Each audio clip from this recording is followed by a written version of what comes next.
Hello everyone, this is Jason, aka Junky. Hope this video finds you doing well. It is Wednesday, January the 23rd, 2019. It's time for another market analysis video. I shot a video on Saturday and there wasn't really much new to report yesterday before the market opened because we were closed on Monday, so I decided till now to just shoot the video. It wasn't pre-market because my microphone broke, so I had to go and purchase a new one. This one actually sounds a lot better, so it actually was a blessing that happened that way. Couple things.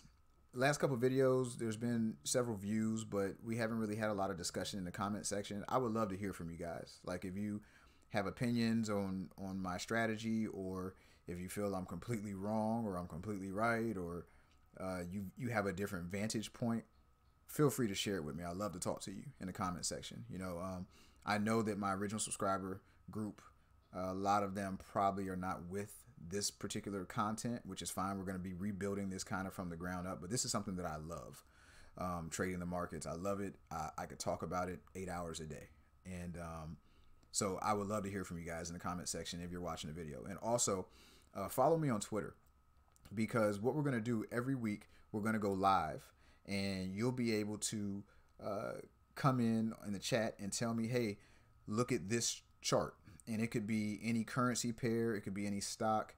It could be any commodity. Anything that I'm able to pull the chart up on this TradingView platform, I will pull it up and I will do a top-down analysis and give you a technical opinion about that particular indice or stock or whatever it is. I'll take a look at it for you. So follow me on Twitter, because I'm going to announce what time I'm going live on Twitter. So, you'll know the schedule, and it's going to happen every week. So, we're going to do the first one, I think tomorrow, and there may be no one on the video because I haven't got a lot of feedback in the comment section. I don't know that I really have an audience right now, but I'm going to go live either way.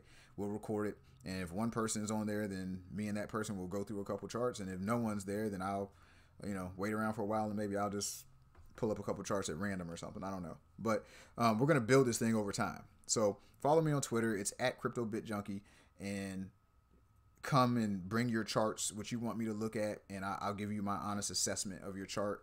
And I think it will be beneficial. I've been doing this for a long time, so I think it'll be very beneficial. All right.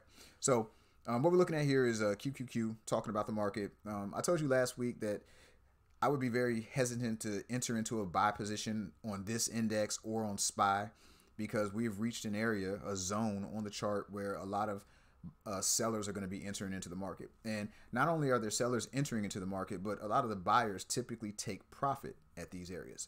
I've done a lot of chart study. I have thousands of hours of chart time, and I don't trade with a lot of indicators because my history is studying price action. And once you study price action enough, what you come to find out is price has a very structured way that it moves. It's very structured, and it's a mathematically based thing. Now, fundamentals drive the market. The decision whether or not Apple's going to continue to go up or Tesla's going to continue to go down, or the direction of all the stocks typically, or almost any indice, any type of asset, is determined by the fundamentals behind it. But how it's traded day by day, week by week, is typically technically based, and its responses to price action. When price says I will not buy past this price, it gives buyers pause to say, okay, I'm not buying anymore, which then puts the buyer-seller balance, because there's always a balance of buyers and sellers in the market at all times. And at certain levels, buyers gain the upper hand and price rises, and times sellers gain the upper hand and price falls. But there's always both sides in the market. So it's a constant equilibrium or mean trying to be created between the two. So zones where I have these blue lines, this is my weekly resistance areas. It means more than just blue lines or Fibonacci levels on a chart. What it means is the buyers from this area down here to this zone, a lot happens during this time. There's buyers down here that are institutional. There are buyers here that are, swing traders that are picking. There's momentum buyers here, and then dumb money retail traders. Sorry to say that, but 90 to 95% of those people lose money. You're the lamb to the slaughter. We buy here, right? So there's a cycle that happens over and over again. And what happens in this zone isn't so much that all the sellers enter. It's that a lot of the people that bought on the way up start taking their profits off the table.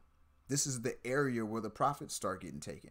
And when people start taking their profits off the table, it throws the equilibrium that was in the the buyer's favor starts to shift into the seller's favor, because if you're in a buy position and you're going to cover your position or exit your position, you become a seller. So those people start selling in these zones. The people that are sellers in the market are waiting here to enter their sell.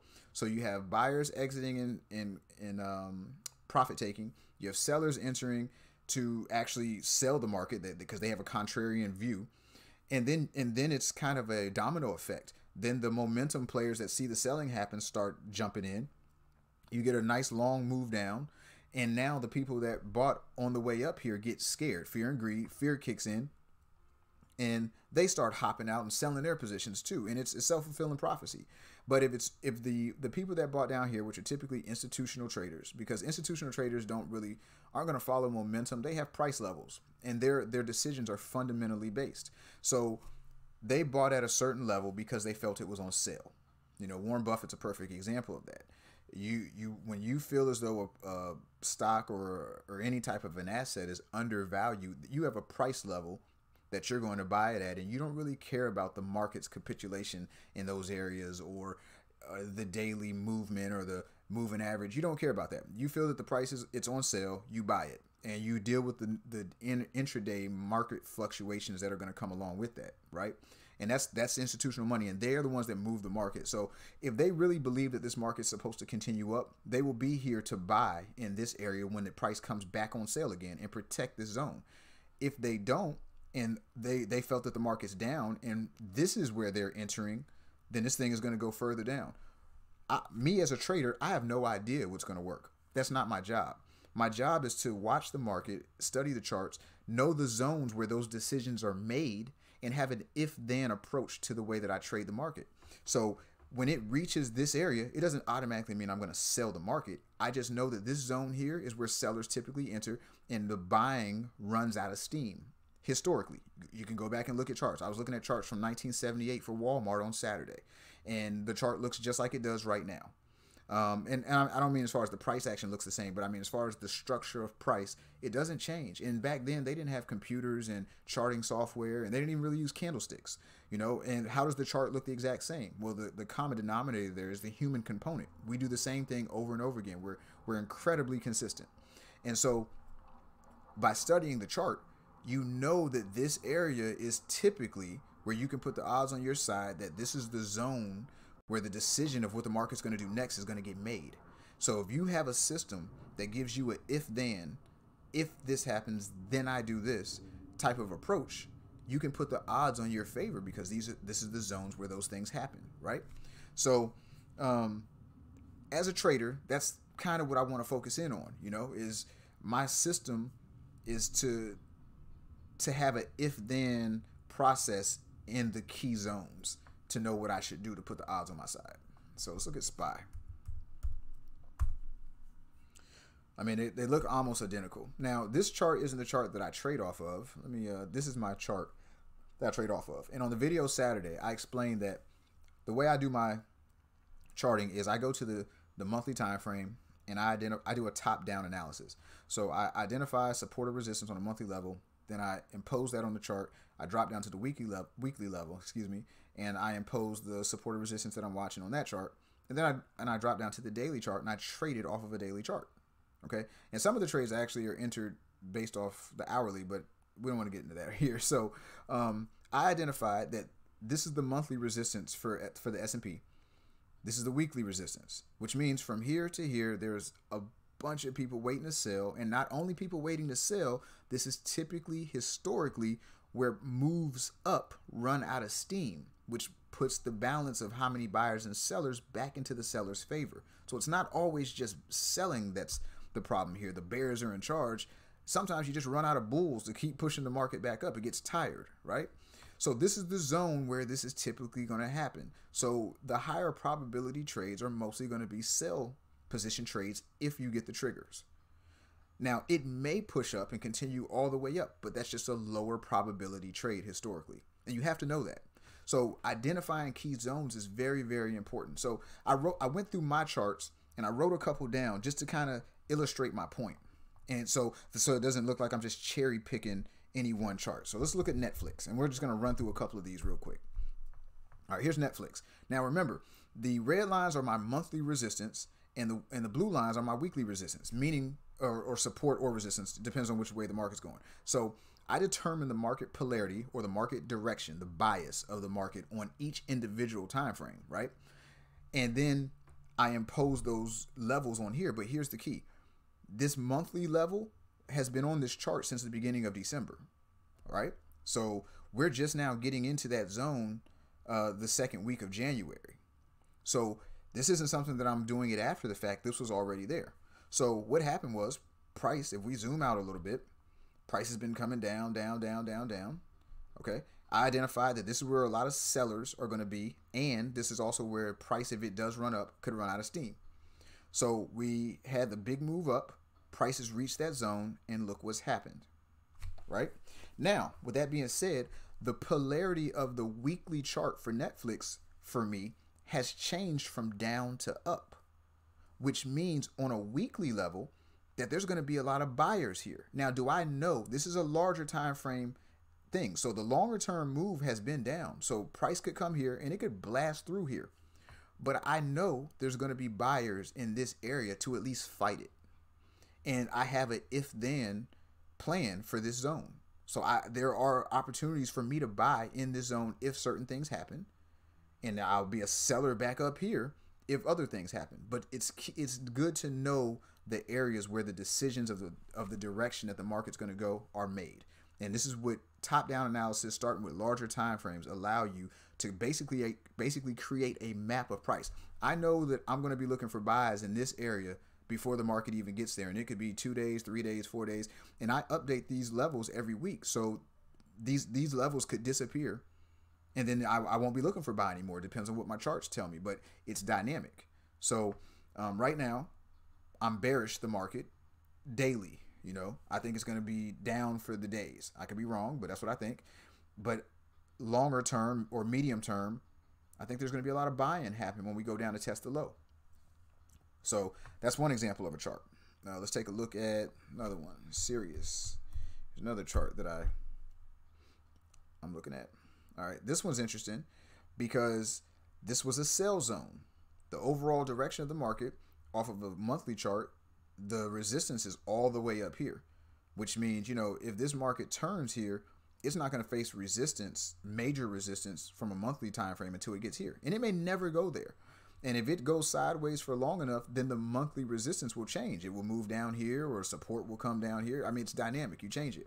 But as it stands right now, we identified this zone as resistance. And actually, if you look at this, I showed you in a video last week, I sold right here. See the little red arrow? Whenever you enter a trade on TradingView, they mark where you enter and exit. So I entered here into a sell position as the market was going up because of this zone here. And I have a calculation as to why I entered here and everything. I mean, there's rules to the trading plan, but I entered here and I had to live through the market move, and I exited on this candle yesterday. This was a sell position trade for me. All right, on Sirius. But I identified this area a week and a half before price ever got there. All right. Let's look at JP Morgan. I'm not going to do too many of these, but just wanted to show you about price. That's not a good example, but so this one's similar to the S&P. The monthly resistance sits here. Weekly resistance sits here. We just came up and touched the weekly resistance line, and we're getting a reaction. So that's an example. Let's look at. I wrote a bunch of these down. Same thing. We hit weekly resistance. I actually took this trade here. You can see the little red arrow. I entered here on this trade, and I exit yesterday here. And I don't really want to get into my trading strategy exactly, but all of my trades start out with a 2-to-1 risk reward, and I adjust my risk reward ratio after I'm in the trade based on how far the market went. But you know, I'm always in a 2-to-1 risk reward ratio, and I'm not trying to predict that the market's coming down here. I trade a very predictable reaction from important areas. If I get a certain reaction from these areas, I'm into the trade, and I get out when I make my profit. Even when I'm wrong, I can still make a profit and get out when I'm right, or without being right, I should say. Grubhub. This is a really good example. Okay, so I got into this trade on Friday on this candle right here, the red arrow, right? Now, last week, the weekly direction was down. So these blue lines was actually resistance up here, which is why I got into this trade, because I got a trigger based on it happening off of a reaction to a resistance area. That was on Friday. But when I did my evaluation of the chart on Monday, the polarity of the weekly chart changed to up. So my bias on Grubhub right now is to the upside. But my trade from last week still went down and hit my profit target. I got out here. So I got in here, I got out here, and now I'm looking for a buy. Last week I'm selling Grubhub, now I'm looking for a buy. It's dynamic, changes every week. Support resistance areas change as price changes. So these are key things. So let's maybe look at one more. Just bear with me. I wrote down a couple, and I'm trying to look at my chart and see if I can get one. I'd like to see one that where they're going opposite directions. Okay, here's one where they're going opposite directions. So this is the monthly support area. Intel came down, hit this area. There was a major reaction. When it came back down, I bought it on this candle here. You see the little blue arrow? Let's see if I can zoom in. See a little blue arrow? I bought it down here. The weekly direction is down. We hit that area, the resistance area, and as you can see, I sold it here. Got out here, made a profit on that. But this area, it's reacting. And as a matter of fact, you can see my time to mark supply demand line here. The polarity, this helps me gauge polarity. The polarity of this market is changing to down now, actually effective today. And that's from this area. But the longer term trend direction is up on Intel. But it's nice the point is, this area and this area was identified well before price got there. So once price reached that area, I don't have to fumble through a lot of different charts. I don't have to go back consistently trying to find what direction should I be trading. I know that on a monthly level, anything down is just is a retracement against the monthly direction, and anything up per the weekly chart is just a retracement of this down move that just happened most recently.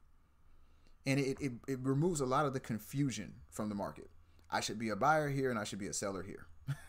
And there's a point, and I have rules in place that, the monthly chart overpowers the weekly chart. So there's a point where this thing is probably going to head back up, but you can sell here because of the reaction that is going to happen, because this is where reactions happen, these zones. You can trade this and get out of the trade and get into the trade going the opposite direction if it presents itself. You don't marry any side of the market. You identify the different zones in the different areas and you trade them accordingly.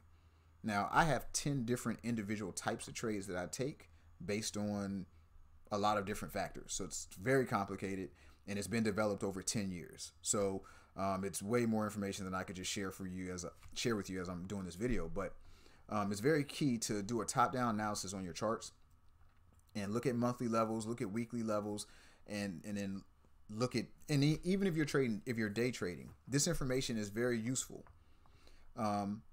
If you find out that this area right here is a sell area, when price enters there and you're trading off a 5 or 15 minute chart, it's good to know that this zone is here. Now, I wouldn't hold those trades because the support and resistance on 15 and 20 minute or 30 minute charts don't tend to hold up long term because you have a different time horizon for your trade. But it still is beneficial to know what zones you're in. So when you see the right kind of reaction in that zone, you can hop in and make a trade and make some profits. Now, me personally, I like monthly and weeklies and trading off of a daily chart. It's a lot less, high speed, and I can do the rest of my regular life while I'm, without having to be in front of the computer all day long. But this is, I don't know. Momentum is trumped by levels. Identifying levels, key support resistance areas, or decision zones, if you wanted to call them that, is very important. Identify the zones. I mean, one thing you should notice is look at what price does to these zones that were already determined before price ever got there. It's like having a crystal ball. And then you just put an if-then strategy. If this happens, then I do this. And if nothing happens, I do nothing. You stand aside and you just wait for the market to tell you something that you want to see. So hope the video wasn't too long. Hope somebody learned something from this. I'm still looking for shorts. I had 8 positions open when Monday started. I now have 2 positions open. I had 5 winners, 1 loser so far this week. All my winners were to the short side. My 1 loser was one of the 2 buys that I bought. And I did a buy on CVS, and that trade is still open. Yeah, here's my buy on CVS. It's up $882 based on a $100,000 account. It's gone far enough now that my stop loss is moved up to break even. So even if this trade was to go completely against me and go the other way, I'm not going to lose any money because it went far enough, because I have rules. Once it goes a certain percentage up, I move my stop to break even. So I'm either going to make full profit on this trade, which would be $1,340.64 based on a $100,000 account, or I will make nothing on the stop loss side.